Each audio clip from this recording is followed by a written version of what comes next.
हाय दोस्तों, welcome to finance family. आज के वीडियो में आपका बहुत बहुत स्वागत है। आज के वीडियो में कैंडल स्टिक के ऊपर डिस्कशन करेंगे। कैंडल स्टिक का इंट्रोडक्शन, उसकी हिस्ट्री, कैंडल स्टिक आपको कैसे यूज़ करना है, ट्रेंड के अंदर कैसे यूज़ करना है, डाउन ट्रेंड के अंदर कैसे यूज़ करना है, साइडवेज मार्केट के अंदर कैंडल स्टिक कैसे काम करता है, साथ ही साथ कैंडल स्टिक का इन्वेंशन कैसे किया था, स्टॉक मार्केट में कैसे आया, और जो कैंडल स्टिक के ऊपर जो साइकोलॉजी होती है, कैंडल स्टिक को कैसे देखना है, कैसे रीड करना है। आपको कैंडलस्टिक की खाली बॉडी और शैडो नहीं पढ़ना, आपको उसकी साइकोलॉजी को पढ़ना है। वो साइकोलॉजी कैसे हम पढ़ते हैं वो काफ़ी इंपॉर्टेंट होने वाला है आज की वीडियो में। तो आज का वीडियो पूरा ज़रूर देखेगा। तो चलिए शुरू करते हैं आज के वीडियो को।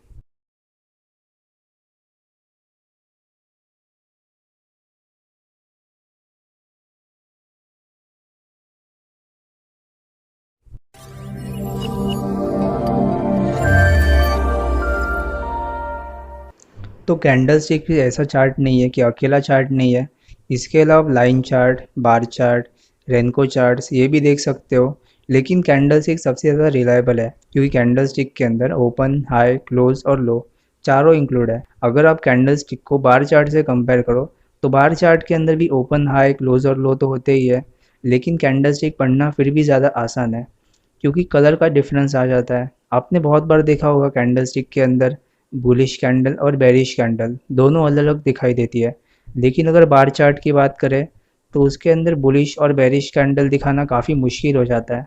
बेरिश बार कौन सा है या फिर बुलिश बार कौन सा है, उसके लिए पहले आपको ओपन और क्लोज दोनों को कंपेयर करना होगा। ये सब कंपेयर करने के बाद आपको पता लगेगा कि ये बुलिश बार है या बेरिश बार है। उससे अगर हम कैंडल स्टिक को कंपेयर करें तो कैंडल स्टिक को रीड करना काफ़ी आसान है। साथ ही साथ एक और चार्ट होता है वॉल्यूम कैंडल्स। वॉल्यूम कैंडल्स काफ़ी इंपॉर्टेंट है और काफ़ी इजी है। आप इसे वॉल्यूम और कैंडल स्टिक दोनों को कॉम्बिनेशन मान सकते हो। जैसे कि अगर कोई बड़ी कैंडल फॉर्म होती है, साथ ही साथ उसके अंदर वॉल्यूम भी काफ़ी ज़्यादा होता है। जैसा कि आप चार्ट पर देख रहे हो उसमें कैंडल काफ़ी बड़ी दिखाई दे रही है, लेंथ से भी और ब्रेथ से भी। लेकिन अगर आप इसे नॉर्मल कैंडल स्टिक चार्ट से कंपेयर करो तो उसमें कैंडल नॉर्मली दिखाई देगी, उसमें कोई बड़े वॉल्यूम नहीं दिखाई देंगे। वॉल्यूम आप इसे कंपेयर कर सकते हो। वॉल्यूम को कंबाइन करना काफ़ी आसान है। आप इसे नीचे इंडिकेटर के साथ में लगा सकते हो। लेकिन अगर आप वॉल्यूम कैंडलस्टिक देखते हो तब ये काफ़ी रिलायबल साबित हो सकता है। लेकिन पैटर्न्स देखना काफ़ी मुश्किल हो जाता है वॉल्यूम कैंडलस्टिक के ऊपर। तो अगर आपको पैटर्न्स दिखाई देना है तो आप नॉर्मल कैंडलस्टिक का इस्तेमाल ही कर सकते हो।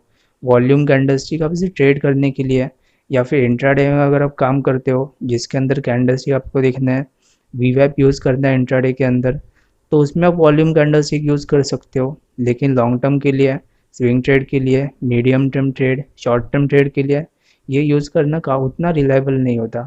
छोटे टाइम फ्रेम के अंदर या मीडियम टर्म टाइम फ्रेम के अंदर आप नॉर्मल कैंडलस्टिक ही यूज़ कर सकते हो। तो चलिए एक बार डिस्कस कर लेते हैं कि कैंडलस्टिक के हिस्ट्री के ऊपर। तो कैंडलस्टिक का इन्वेंशन सबसे पहले मुनेसा ओमा, जो कि एक जापानीज राइस ट्रेडर थे, उन्होंने किया था। जापानीज राइस मार्केट के अंदर जो भी टर्नओवर होता था, यानी कोई खरीदता था कोई बेचता था, उसमें जो प्राइस फॉर्म होते थे उनमें चार चीज़ नोटिस की उन्होंने: ओपन, हाई, क्लोज और लो। इन चारों चीज़ों को उन्हें एक साथ लिख लिया, एक साथ नोट डाउन कर लिया और फिर जाके कैंडलस्टिक फॉर्म हो गई। कैंडलस्टिक का फॉर्मेशन का पूरा क्रेडिट उनको ही जाता है, मुनेसा होमा 1850s के अंदर। और बाद में जाके ये स्टॉक मार्केट के अंदर इंट्रोड्यूस हुआ। स्टॉक मार्केट के अंदर ये सबसे पहले यूएस स्टॉक मार्केट के अंदर इंट्रोड्यूस हुआ था। वहाँ पर कैंडलस्टिक फॉर्मेशन काफ़ी आसान थी। नेस्डैक, जो कि पहला टेक्नोलॉजिकल एडवांस ट्रेड था, वहाँ पर सबसे पहले ऑनलाइन ट्रेडिंग डिस्कवर की गई और वहीं पर सबसे पहले कैंडलस्टिक भी इंट्रोड्यूस किया गया था। तो जैसा कि हमने पहले बात की हुई थी कि कैंडलस्टिक को आपको सिर्फ बॉडी और शैडो नहीं देखनी, उसके साथ आपको साइकोलॉजी को भी कंबाइन करना। मैं किसी स्पेसिफिक कैंडल की बात नहीं कर रहा हूँ जैसे कि मारूबोजू या हैमर, स्पेसिफिक कैंडल की बात नहीं कर रहा हूँ। कोई भी कैंडल अगर आप देखते हो तो उसके अंदर साइकोलॉजी को कंबाइन करना काफ़ी ज़रूरी है। और कैंडल तभी काम करती है, जैसे कि ट्रेंड रिवर्सल कैंडल, वो तभी काम करती है जब पहले कोई ट्रेंड मौजूद हो। अगर कोई बीच में ही कैंडल तैयार हो जाती है, साइडवेज मार्केट के अंदर कैंडलस्टिक की इंपॉर्टेंस इतनी ज़्यादा नहीं है। साइडवेज मार्केट पार होने के बाद अप ट्रेंड या डाउन ट्रेंड जब शुरू होगा तब कैंडलस्टिक की इंपॉर्टेंस ज़्यादा होगी, ना कि साइडवेज मार्केट के अंदर। अगर आप साइडवेज मार्केट के अंदर कैंडलस्टिक को कंबाइन करते हो तो शायद उतना रिलेवेंस ना हो सके। या फिर उतने अच्छे रिजल्ट्स ना मिल सके आपको। तो एक बार जान लेते हैं कि कैंडलस्टिक के अंदर ओपन, हाई, क्लोज और लो कैसे पड़ते हैं। जैसा कि आप स्क्रीन पर देख रहे हो, ये एक बुलिश कैंडल है और बेरिश कैंडल। अब बुलिश कैंडल का ग्रीन कलर है और बेरिश कैंडल का रेड कलर है। अलग अलग सॉफ्टवेयर के अंदर इसका अलग अलग कलर हो सकता, जैसे कि किसी सॉफ्टवेयर के अंदर आपको ब्लैक एंड वाइट कलर भी नज़र आ सकता है। अभी हम ग्रीन और रेड कैंडल यूज़ कर रहे हैं, आप चाहे तो इसे ब्लैक एंड वाइट भी कर सकते हो। सबसे पहले हम बुलिश कैंडल की बात कर लेते हैं। बुलिश कैंडल का कलर ग्रीन है। इसके अंदर ओपन, हाई, क्लोज और लो फॉर्म हुआ। अब ये नीचे का प्राइस जो देख रहे हो वो ओपनिंग प्राइस है और जो ऊपर का प्राइस है वो क्लोजिंग प्राइस है। इसका साफ साफ मतलब है कि ये किसी एक दिन की कैंडल हो सकती है, एक महीने की कैंडल हो सकती है, एक हफ्ते की कैंडल हो सकती है, या फिर एक मिनट की भी कैंडल हो सकती है। एक मिनट के अंदर ये स्टॉक जिस रेट पे खुला था उससे ऊपर जाके बंद हुआ, तब जाकर ये ग्रीन कैंडल फॉर्म हुई। और बेरिश कैंडल के अंदर ठीक उल्टा, जिस रेट पे कैंडल बंद हुई वो रेट काफ़ी नीचे था ओपनिंग प्राइस से, उसे हम बेरिश कैंडल कहते हैं। ओपन और क्लोज के बीच में जो डिफरेंस होता है उसे हम डिसाइड करते हैं कि कैंडल बेयरिश होगी या बुलिश होगी। साथ ही साथ जो अपर शेडो आप देख रहे हो, वो शेडो का मतलब है कि पूरे टाइम के अंदर इस कैंडल ने कौन सा हाई पॉइंट बना हुआ। जैसे कि मान लेते हैं कि ये 1 डे का कैंडल है, तो पूरे दिन के अंदर कौन सा पॉइंट है जिसमें सबसे बड़ा हाई बना है। और जो लोअर शेडो है उसका मतलब है कौन सा कैंडल या कौन से रेट पे सबसे ज़्यादा लो तैयार हुआ है। सिंपल टर्म्स में अगर बात करें तो लोअर शैडो का मतलब है लो प्राइस और हायर शैडो का मतलब है हाई प्राइस। और बॉडी के अंदर हमें वही चीज़ दिखाई देती है जो कि है ओपनिंग प्राइस और क्लोजिंग प्राइस के बीच में डिफरेंस। तो कैंडल स्टिक के अंदर क्या ज़्यादा इंपॉर्टेंट है, बॉडी ज़्यादा इंपॉर्टेंट है या शैडो ज़्यादा इंपॉर्टेंट है, उसका पता हम तभी लगा सकते हैं जब हम दोनों को कंपेयर करें। तो जैसे मान लेते हैं कि एक हैमर कैंडल है। अब हैमर कैंडल के अंदर आप देख सकते हो कि बॉडी काफ़ी छोटी है लेकिन शैडो काफ़ी बड़ी है, तब आपको शैडो को इम्पोर्टेंस ज़्यादा देनी है। इसके एकदम अपोजिट मारूबोजू कैंडल। अब मारूबोजू कैंडल के अंदर शैडो काफ़ी छोटी हो सकती है या शैडो होती ही नहीं ज़्यादातर केसेस के अंदर, और बॉडी काफ़ी बड़ी होती है। तो उस केस के अंदर आपको शैडो को इम्पोर्टेंस नहीं देनी, बॉडी को ज़्यादा इम्पोर्टेंस देनी है। साथ ही साथ आपको साइकोलॉजी के साथ कंबाइन करना है इसको, कि किस जगह पर फॉर्म हुई है कैंडल वो कितने इंपॉर्टेंट है, कौन सी जगह पर फॉर्म होना इतना इंपॉर्टेंट है कि अगर ट्रेंड रिवर्सल या ट्रेंड कंटिन्यूएशन, उसी से पता लगता है कि कैंडलस्टिक कैसे फॉर्म हुई है और किस जगह पर फॉर्म हुई है। अब देख लेते हैं कि कैंडलस्टिक के अंदर कितनी टाइप्स होती है। अब कैंडलस्टिक के अंदर दो टाइप्स होती है, ट्रेंड कंटिन्यूएशन और ट्रेंड रिवर्सल कैंडलस्टिक। इन दोनों के पहले ट्रेंड होना काफ़ी ज़रूरी है। जैसे कि देख लेते हैं कि ट्रेंड रिवर्सल कैंडलस्टिक का क्या मतलब है। जैसा कि आप स्क्रीन पर देख रहे हो, ये स्टॉक नीचे गिरा जा रहा था, इसमें बीच में एक हैमर फॉर्म हुई और उसके बाद ये ट्रेंड रिवर्स हो चुका है, तब ये ट्रेंड रिवर्सल कैंडलस्टिक फॉर्म हुई है, तब ये ट्रेंड रिवर्स हो चुका है। ट्रेंड रिवर्सल का मतलब है पहले एक ट्रेंड होना भी ज़रूरी है, तभी हम मान सकते हैं कि ट्रेंड रिवर्स हो चुका है और नया ट्रेंड या फिर उस ट्रेंड की करेक्शन शुरू हो सकती है। और ट्रेंड कंटिन्यूएशन का भी वही मतलब है। जैसा कि आप यहाँ पर स्क्रीन में देख रहे हो, यहाँ पर एक कैंडलस्टिक पैटर्न फॉर्म हुई। यहाँ पर जो ट्रेंड पहले से चल रहा था, पहले से जो अप ट्रेंड चल रहा था, उसको आगे जाके कंटिन्यू कर दिया, तो उसको हम ट्रेंड कंटिन्यूएशन मान सकते हैं। तो ट्रेंड कंटिन्यूएशन और ट्रेंड रिवर्सल, ये दो टाइप्स होती है कैंडलस्टिक के अंदर। जो भी कैंडलस्टिक फॉर्म होती है उसके अंदर आपको ये सोचना है कि कैंडलस्टिक जब फॉर्म हुई है तब जो बड़ा प्लेयर है, जो बड़ा इंस्टीट्यूशन इन्वेस्टर है, बड़ा एचएनआई है, उन्होंने क्या पोजीशन ली है। अगर कोई भी स्टॉक नीचे गिर रहा था और नीचे गिरते टाइम मारूबोजू फॉर्म होती है, एक बुलिश मारूबोजू फॉर्म होती है, तो उसका ये मतलब है कि कोई बड़ा इंस्टीट्यूशन ये सोचता है कि ये स्टॉक ऊपर जा सकता है यहाँ से, और नीचे गिरने की सीमा ऑलमोस्ट ख़त्म हो चुकी है।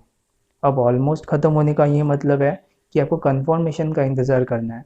कोई भी कैंडलस्टिक आपको सिंगल नहीं देखनी। जैसे मान लेते हैं कि कोई स्टॉक ऊपर जा रहा था या नीचे जा रहा था, उसके बाद डोजी फॉर्म होती है या कोई भी ऐसी कैंडल फॉर्म होती है जो कि ट्रेंड रिवर्सल कैंडलस्टिक है, तो उसके तुरंत बाद आपको डिसीजन नहीं लेना, थोड़ा सा रुकना है, कंफर्मेशन का इंतज़ार करना है, उसकी नेक्स्ट कैंडल कब फॉर्म होती है उसका इंतज़ार करना है, और साथ ही साथ वॉल्यूम को भी देखना है।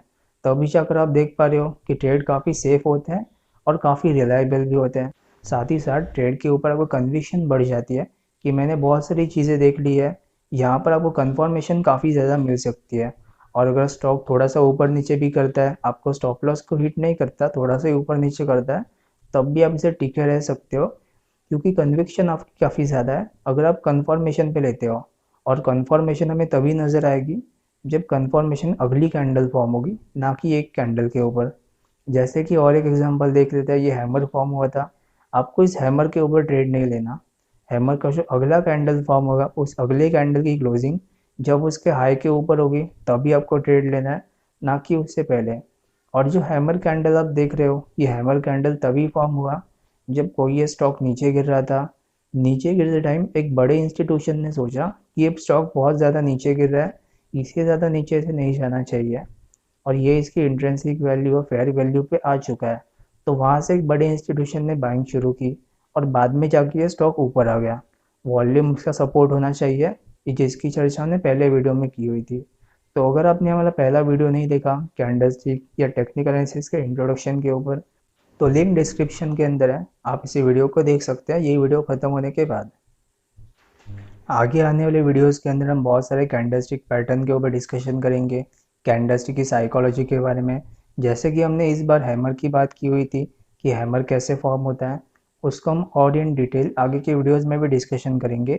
तो अगर आपने हमारा चैनल अभी तक सब्सक्राइब नहीं किया तो चैनल सब्सक्राइब कर दीजिएगा, क्योंकि इसी तरह की और भी वीडियोस हम आपके लिए लाने की कोशिश करेंगे। तो कैंडलस्टिक के ऊपर और एक पॉइंट डिस्कस कर लेते हैं, जो कि कैंडलस्टिक आपको कहाँ पर यूज़ करनी है, ट्रेंड के अंदर या फिर ट्रेंड रिवर्सल के अंदर या फिर साइडवेज के अंदर। तो जब भी आप अप ट्रेंड देखोगे या फिर डाउन ट्रेंड देखोगे, उसमें आप कैंडल्स भी काफ़ी अच्छे से यूज़ कर सकते हो, जैसे कि लॉन्ग करने के लिए या फिर शॉर्ट करने के लिए भी। उसी के अंदर कैंडलस्टिक का यूज़ काफ़ी अच्छे से हो सकता है। लेकिन साइडवेज मार्केट की अगर बात करें तो, और फिर कोई एक रेंज के अंदर कारोबार हो रहा है, तो उसके अंदर कैंडलस्टिक यूज़ करना उतना आसान नहीं होता। अगर आप शॉर्टर टाइम फ्रेम में देखो तो सपोर्ट और रेजिस्टेंस तो फॉर्म हुई रहती है। रेजिस्टेंस के आसपास आपको कोई ना कोई ऐसी ट्रेंड रिवर्सल कैंडल तो मिल जाएगी जिसके बाद ट्रेंड रिवर्स हो रहा है और नीचे आने की कोशिश कर रहा है, और सपोर्ट के आसपास भी आपको कोई ऐसी कैंडल मिल जाएगी जिसके बाद ऊपर जाने की कोशिश कर रहा है वो स्टॉक।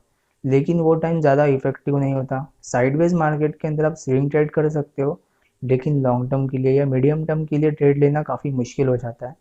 साइडवेज मार्केट जैसे ही पार हो जाता है, ब्रेकआउट या ब्रेकडाउन आता है, उसके बाद हम ट्रेड ले सकते हैं। कंटिन्यूएशन कैंडल भी वैसी होती है, पहले कोई ट्रेंड होना चाहिए तभी उसको कंटिन्यूएशन होगी। कैंडल स्टिक के अंदर ये चार्ट पैटर्न्स के अंदर एक और मिथ की बात कर लेते हैं। इसकी चर्चा हमने पहले वीडियो में भी की हुई थी कि आप कैंडल स्टिक के या टेक्निकल एनालिसिस से सिर्फ शॉर्ट टर्म के ट्रेड ले सकते हो और मीडियम टर्म्स के ट्रेड, आप लॉन्ग टर्म का ट्रेड नहीं ले सकते। लेकिन ये बात एकदम गलत है। आप मंथली चार्ट या फिर मंथली कैंडल स्टिक देख के लॉन्ग टर्म के भी ट्रेड ले सकते हो। मंथली कैंडल स्टिक हो, डेली कैंडल स्टिक हो, या फिर 1 मिनट का कैंडल, 5 मिनट का कैंडल, उसके अंदर आपको ऑलमोस्ट सेम पैटर्न्स नज़र आएंगे, कोई फ़र्क नहीं होगा। अगर कोई ट्रायंगल फॉर्म हो रहा है 5 मिनट के अंदर, तब वही ट्रायंगल आपको 1 मंथ के ट्रायंगल में फॉर्म होगा। लेकिन अगर आप एक्यूरेसी रेट को कंपेयर करो, तो 1 मिनट का कैंडल, 5 मिनट का कैंडल, इसके अंदर एक्यूरेसी थोड़ी कम हो सकती है। लेकिन अगर 1 वीक के कैंडल में कोई ट्रायंगल देखते हो, या 1 वीक के कैंडल के अंदर आप कोई morning star, evening star, hammer, ये सारे कैंडल स्टिक देखते हो, तो 1 वीक के अंदर कंफर्मेशन थोड़ी सी ज़्यादा हो सकती है। लेकिन फिर भी कैंडल अगर 1 वीक की हो या फिर 5 मिनट की हो, दोनों के अंदर आप यूज़ कर सकते हो।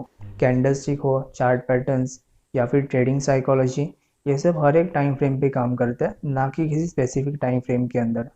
तो आज के वीडियो में बस इतना ही। अगले वीडियो के अंदर हम कैंडल स्टिक को इन डिटेल डिस्कस करेंगे, एक स्पेसिफिक कैंडल स्टिक को डिस्कस करेंगे, साथ ही साथ उसकी साइकोलॉजी को भी डिस्कस करेंगे। तो अगर आपने हमारा चैनल अभी तक सब्सक्राइब नहीं किया तो हमारे चैनल को भी सब्सक्राइब कर दीजिएगा और उस बेल आइकन को भी प्रेस कर दीजिएगा। Thank you.